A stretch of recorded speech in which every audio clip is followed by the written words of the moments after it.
Hello students, I welcome you all to my YouTube channel. बच्चों, आज हम continue करने वाले हैं सरफेस केमिस्ट्री को, जिसमें हम नया टॉपिक आज स्टार्ट करेंगे एंड दैट विल बी, जैसा कि बच्चों आपको स्क्रीन पर दिख रहा है, कैटालिसिस। कैटालिसिस क्या है, इसमें क्या क्या सारी चीजें होती हैं, मैं भी आपको इसके बारे में पहले थोड़ा बहुत पता होगा, उसको डिटेल में पढ़ते बच्चों, ठीक है।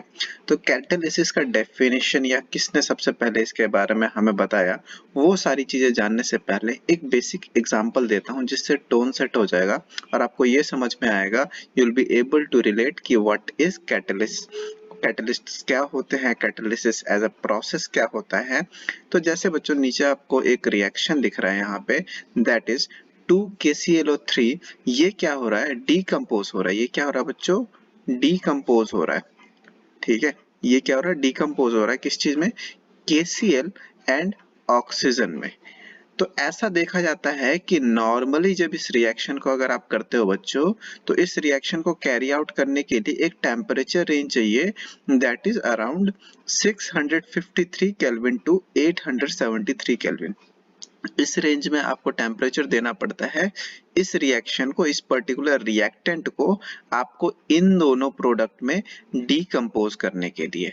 आपको सिंपल दिख रहा है, दिस इज डीकम्पोजिशन रिएक्शन, जहां पे सिंगल रिएक्टेंट मल्टीपल प्रोडक्ट में बच्चों क्या हो गया, टूट गया है, ठीक है। तो this is the temperature range which is required to do this reaction, okay.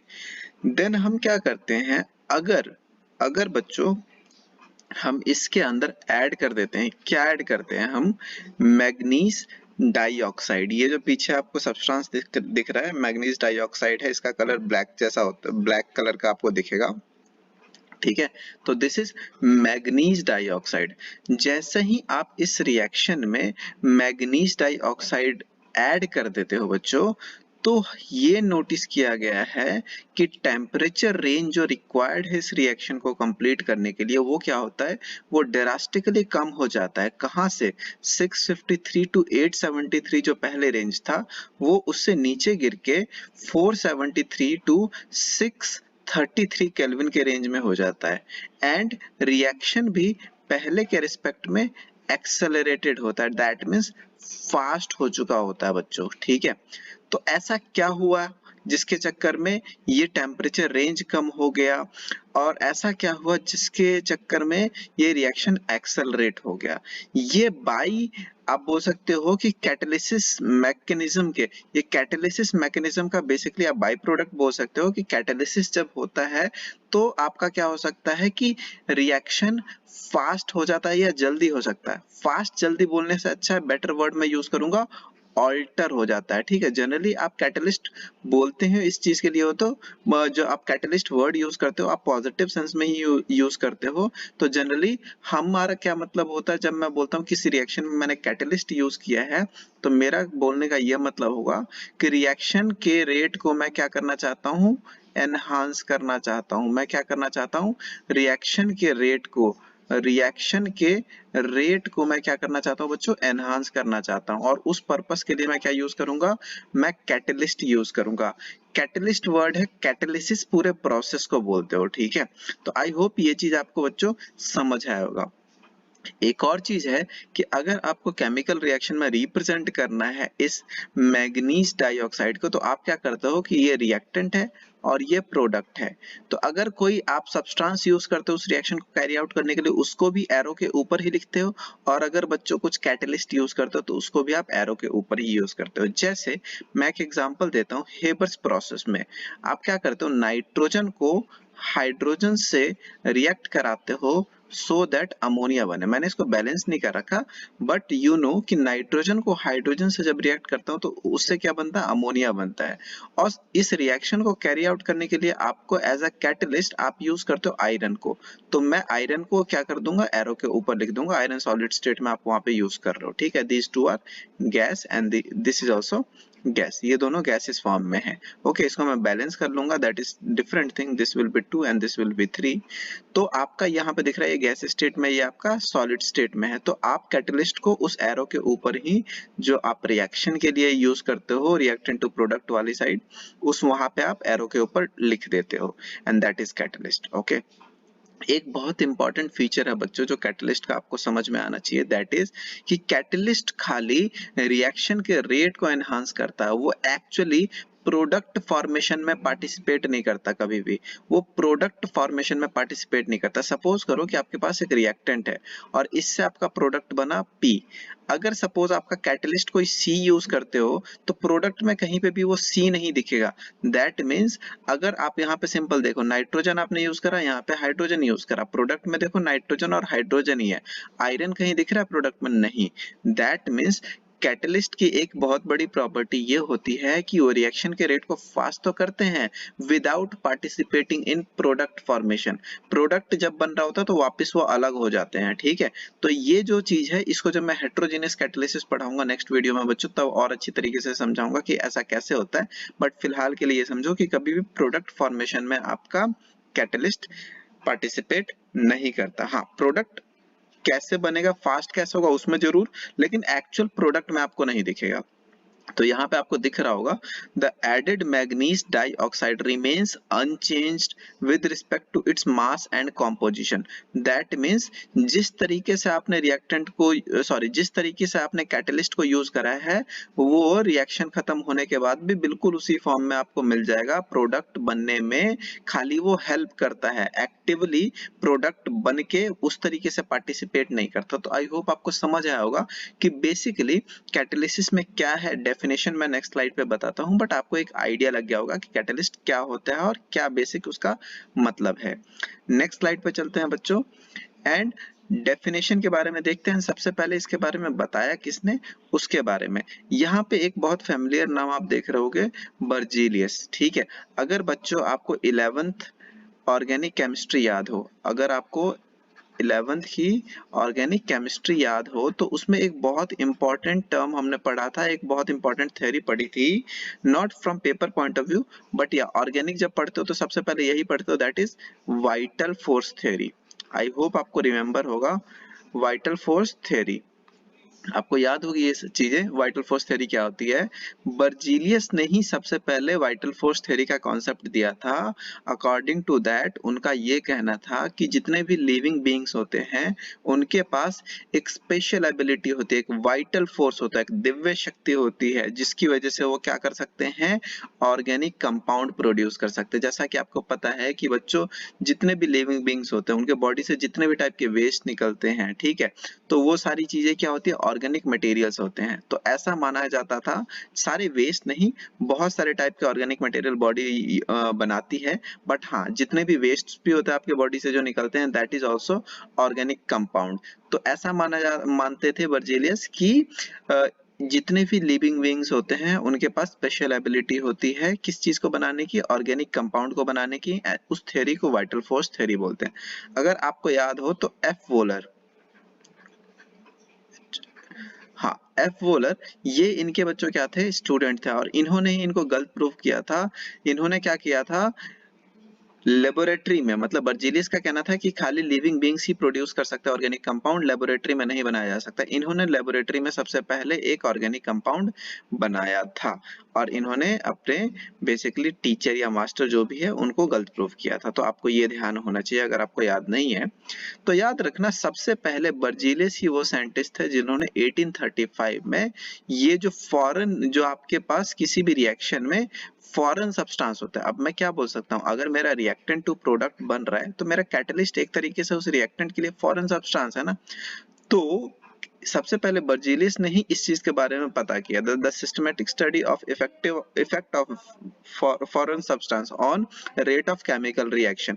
तो सबसे पहले फॉरेन सब्सटेंस का केमिकल रिएक्शन के रेट पे क्या फर्क पड़ता है इसके बारे में सबसे पहले किसने बताया बच्चों, बर्जीलियस ने इसकी स्टडी स्टार्ट की थी। और ये जो टर्म है ना कैटलिस्ट, ये इन्होंने ही कॉइन किया था, ठीक है। तो ये चीजें याद रखना, this is from knowledge point of view rather than examination point of view. Okay, now अगर मैं बोलूं कि कैटालिसिस क्या होता है या कैटलिस्ट क्या होता है, तो देखो कैटलिस्ट वो सब्सटेंस होता है जो रेट ऑफ रिएक्शन को एक्सेलरेट करता है, the substance which accelerates the rate of chemical reaction and themselves remain chemically and quantitatively unchanged after their reaction. That means reactant है, उससे आपका प्रोडक्ट बना, आपने कैटलिस्ट यूज करा, कैटलिस्ट ने हेल्प तो किया प्रोडक्ट बनने में जल्दी, लेकिन खुद इसने पार्टिसिपेट नहीं किया। वही बोलने की कोशिश करी है गया है कि केमिकली एंड क्वांटिटेटिवली, जितना क्वांटिटी आप यूज करोगे एज इट इज उतना क्वांटिटी प्रोडक्ट बनने के बाद आपको वापस वो कैटलिस्ट दिख जाएगा।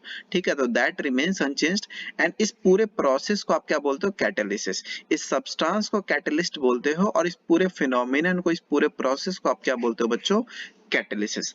आई होप आपको समझ आया होगा कैटालिसिस, कैटलिस्ट क्या होता है। अब दो टर्म है जो आपको बिल्कुल याद होना चाहिए, एक होता है बच्चों प्रोमोटर और एक होता है पॉइजन। कई बार बच्चे इस चीज से कंफ्यूज हो जाते हैं, इस चीज को कंफ्यूज कर लेते हैं कि ये दोनों कैटलिस्ट के टाइप है। ये कैटलिस्ट का टाइप नहीं है बच्चों, ठीक है। होता क्या है कि सपोज करो कि आपके पास एक रिएक्टेंट आर है और उससे कुछ प्रोडक्ट बन रहा है पी, और आप यूज कर रहे हो कैटलिस्ट सी। अब क्या होता है, कैटलिस्ट के परफॉर्मेंस को एनहांस करने के लिए आप आइदर तो प्रोमोटर यूज करते हो अगर आपको एनहांस करना, और उसके इफेक्ट को सप्रेस करना है तो आप क्या यूज करते हो? पॉइजन यूज करते हो। तो ये कैटलिस्ट का टाइप नहीं है, कैटलिस्ट के हेल्प कर रहे हो उसके परफॉर्मेंस को एनहांस करने में, या कैटलिस्ट के परफॉर्मेंस को आप सप्रेस करने की कोशिश कर रहे हो। उसके बेसिस पे दो टाइप के सब्सटेंस होते हैं जिसको आप बोलते हो प्रोमोटर्स एंड पॉइजन्स। नाम से पता चल रहा है प्रोमोटर पॉजिटिव सेंस में यूज हो रहा है एंड पॉइजन नेगेटिव सेंस में यूज होगा। तो प्रोमोटर क्या होता है? Promoter are substance that enhances the activity of catalyst. That means अगर प्रोमोटर को यूज करोगे कैटलिस्ट के साथ तो कैटलिस्ट के परफॉर्मेंस को, कैटलिस्ट जिस रेट से काम करता है, जितनी अच्छी तरीके से काम करता है, उसको आप बढ़ा सकते हो। इसका बेस्ट एग्जांपल बच्चों क्या है? आपको नीचे दिख रहा है मॉलिब्डेनम, ये डी ब्लॉक एलिमेंट। मॉलिब्डेनम ऐसे सिल्वर कलर का था, मैक्सिमम मेटल इसी तरीके का दिखता है बच्चों, तो दिस इज मॉलिब्डेनम। ओके, आप गूगल सर्च करोगे आपको ऐसी इमेज मिल जाएगी मॉलिब्डेनम की। तो जब आप क्या करते हो, आपको पता है कि N2 प्लस H2 आपका क्या बनता है बच्चों? अमोनिया बनता है। And this is Haber's process. And we know कि हेवर्स प्रोसेस में हम as a catalyst iron use करते हैं। अगर आप आयरन यूज करते हो तो वेल एंड गुड, आपका इस दोनों के परफॉर्मेंस को एनहांस कर देगा, जल्दी से आपका NH3 बना देगा। लेकिन साथ के साथ बच्चों अगर इसमें मॉलिब्डेनम भी आप डाल दो MO, तो क्या होगा? वो कैटलिस्ट को हेल्प करेगा इस काम को और जल्दी करने में। दैट मीन्स कैटलिस्ट के promoters are substance that enhances the activity of catalyst।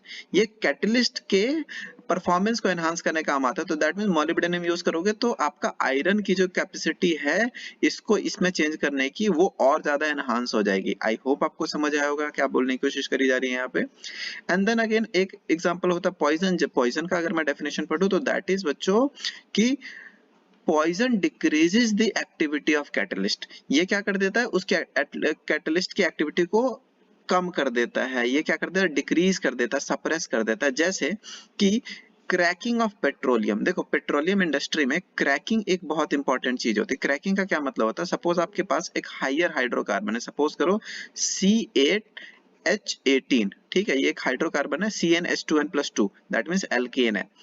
तो पेट्रोलियम इंडस्ट्री में क्या होता है बच्चों कि हाइड्रोकार्बन्स होते हैं, वो तो जो हायर हाइड्रोकार्बन्स होते हैं उसको क्या करना पड़ता है? स्मॉलर वंस में ब्रेक करना पड़ता है। जैसे आपको पता हो जो कच्चा तेल या क्रूड ऑयल होता है, तो उससे अगर डिफरेंट डिफरेंट चीजें आपको निकालनी है तो उसको और छोटे छोटे पार्ट्स में ब्रेक करते हैं हीट करके, तो उस प्रोसेस को आप क्रैकिंग बोलते हो। तो क्रैकिंग के केस में बच्चों कार्बन जो यूज होता है ना, किस चीज पे? सिलिका एल्यूमिनियम कैटलिस्ट पे, that acts as suppressor, because वहां पे आप स्लो डाउन करना चाहते हो उस प्रोसेस को ताकि इफेक्टिवनेस उसकी बढ़ जाए।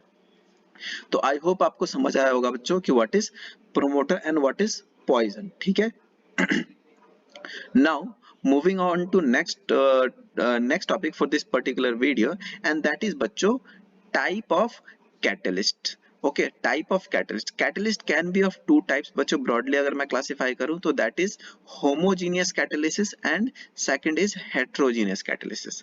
देखो catalysis का ये बच्चों फर्स्ट पार्ट वीडियो है, दो तीन पार्ट और आएंगे जिसमें आपको safe selective catalysis, enzyme catalysis के बारे में पता चलेगा, देन हेट्रोजीनियस कैटालिसिस के बारे में पता चलेगा। तो सबको मैं एक एक करके लाता रहूंगा।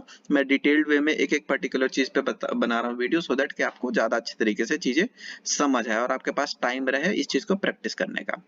तो अगर आप पूछेंगे मेरे से कि किस बेसिस पे आप डिवाइड कर रहे हो कि whether that is homogeneous catalysis और हेटेरोजेनियस कैटालिसिस, तो दिस इज वेरी सिंपल बच्चों। होता क्या है, आपने क्या देखना है, आपने जो रिएक्टेंट है और आपका जो प्रोडक्ट है, आपको प्रोडक्ट के फेज से कोई मतलब नहीं है। आप देखो रिएक्टेंट आपका कौन सा फेज में है, सॉलिड, लिक्विड और गैस, लिक्विड और सॉलिड, ठीक है, किस में है। एंड देन जो आप कैटलिस्ट यूज कर रहे हो वो कौन से फेज में, गैस, लिक्विड और सॉलिड। अगर आपका रिएक्टेंट का जो फेज है बच्चों एंड जो कैटलिस्ट का फेज है, if that is same, then you will call homogeneous catalysis. Homo का मतलब क्या होता है, सेम। तो यहाँ पे अगर मैं डेफिनेशन पढ़ूं तो when the reactant product and the catalyst, that means ये जो रिएक्टेंट्स है, ठीक है, रिएक्टेंट्स हैं ये बच्चों, एंड आपका जो बच्चों you have this reactant catalyst and then you have this catalyst। अगर ये आपका सेम फेज में है, ये अगर आपका सेम फेज में है तो उसको आप क्या बोलते हो, होमोजेनियस कैटालिसिस। जैसे यहाँ पे देखो एक्वस आप लिक्विड की तरह कंसीडर करते हो, तो यहाँ पे देखो आपके पास दिस इज शुगर, शुगर को आपने वाटर में ऐड करा तो वो किसमें ब्रेक हो गया, ग्लूकोज एंड फ्रक्टोज में। ओके, इफ यू सी कि आपके पास जो रिएक्टेंट है that is liquid and that is aqueous which is liquid, and आप जो यहाँ पे कैटलिस्ट यूज कर रहे हो H2SO4 that is also liquid बच्चों। तो यहाँ पे आपका लिक्विड लिक्विड हो गया, सेम हो गया, तो दैट वी विल से कि दैट इज होमोजेनियस कैटालिसिस। अगर आप NCERT देखोगे बच्चों तो इसमें आपको बहुत सारे एग्जांपल मिल जाएंगे, you can refer that for other example, but crux is that कि अगर आपको सिंपल होमोजेनियस कैटालिसिस का एग्जांपल देना है तो यू विल मेक श्योर कि आपका जो रिएक्टेंट है and you have that catalyst वो सेम फेज में हो। And on the other hand this is very simple कि अगर होमो ऐसा है तो हेट्रो कैसा होगा। हेट्रो में बच्चों सिंपली कि जो आपका रिएक्टेंट का आपका फेज है एंड आपका जो कैटलिस्ट का फेज है that will differ. The catalytic process in which the reactants and the catalyst are in different phase। simple, अगर आपके पास reactants and आपका catalyst जो यहाँ पे देखो यहाँ पे गैस स्टेट में है आपका, और अगर मैं catalyst की बात करूँ तो that is in solid state। even this is one example. अगर आप वो एग्जाम्पल लो बच्चों हेबर्स प्रोसेस वाला, तो आपको पता है कि N2 plus 3H2, ठीक है, gives 2NH3 and this is formation of ammonia from N2 plus H2। this is called Haber's process, Haber's process, ठीक है। दैट मीन्स इंडस्ट्रियल लेवल पे इसका बड़े लेवल पे जब बनाया जाता है तो this is known as Haber's process. तो आपने N2 plus H2 लिया एंड उससे आपका NH3 बन गया। मेरे को प्रोडक्ट के फेज से मतलब नहीं है, बट आई नो कि मैंने इसमें कैटलिस्ट क्या यूज किया था, आयरन, आयरन सॉलिड फॉर्म में यूज करा। व्हाट डू यू थिंक कि मतलब आपका नाइट्रोजन किस फेज में होगा, गैसेस होगा, आपका हाइड्रोजन किस फेज में होगा, गैसेस होगा। तो यहाँ पे साफ साफ दिख रहा है कि मेरा जो रिएक्टेंट है वो गैस फेज में है एंड जो मेरा कैटलिस्ट है that is in solid state. तो इसका मतलब क्या हो गया, डिफरेंट हो गया। तो this will be part of, that means Haber's process will be part of heterogeneous catalyst, ठीक है, हेटेरोजेनियस कैटालिसिस या this will be heterogeneous catalyst. Okay, तो आई होप बच्चों इस वीडियो में आपको समझ में आया होगा क्या क्या हमने कवर करा है। अगर मैं ब्रॉड पर्सपेक्टिव में आपको बताऊं तो दैट इज कि एक बेसिक आइडिया कि व्हाट इज कैटालिसिस, कैटलिस्ट क्या होते हैं एक बेसिक एग्जांपल के साथ। एंड देन हमने ये देखा कि कैटलिस्ट कभी भी हेल्प तो करते हैं लेकिन एक्टिवली पार्टिसिपेट नहीं करते प्रोडक्ट में, प्रोडक्ट के फॉर्मेशन में, उनका mass and quantity remains same okay after the reaction. Then हमने देखा कि हम जो कैटलिस्ट है उसके भी परफॉर्मेंस को एनहांस या सप्रेस कर सकते हैं, किसकी हेल्प से, प्रमोटर एंड पॉइजन की हेल्प से, जिसका हमने एग्जांपल देखा। हमने देखा कि बर्जीलिस ने सबसे पहले इन सारी चीजों के बारे में हमें बताया था। एंड देन लास्ट में हमने देखा कि होमोजेनियस एंड हेटेरोजेनियस कैटालिसिस दो एग्जांपल होते हैं कैटालिसिस के, एंड उसमें बेसिक डिफरेंस क्या है हमने एक एक एग्जांपल देखा। तो ये सारी चीजें आपको समझ आई होगी। नेक्स्ट वीडियो में हम बच्चों क्या क्या कवर करने वाले हैं, कैटालिसिस में अभी 2-3 वीडियो आएंगी जिसमें हम हेटेरोजेनियस कैटालिसिस की थ्योरी, वो बहुत इंपॉर्टेंट है पेपर पॉइंट ऑफ व्यू से, उसको कवर करेंगे बच्चों। देन उसके अलावा हमारे पास शेप सिलेक्टिव कैटालिसिस है, एंजाइम कैटालिसिस है, इंडस्ट्रियल यूज ऑफ कैटालिसिस है, काफी सारी चीजें कैटालिस्ट के यूज हैं उसको देखेंगे। एंड देन लास्ट में कोलाइड्स करके टॉपिक है इस पर्टिकुलर चैप्टर में, उसको कवर करेंगे। अगर बच्चों ये वीडियो अगर आपको पसंद आई है तो प्लीज मेक श्योर कि इस वीडियो को आप लाइक शेयर सब्सक्राइब जरूर करना। Thanks for watching this video बच्चों।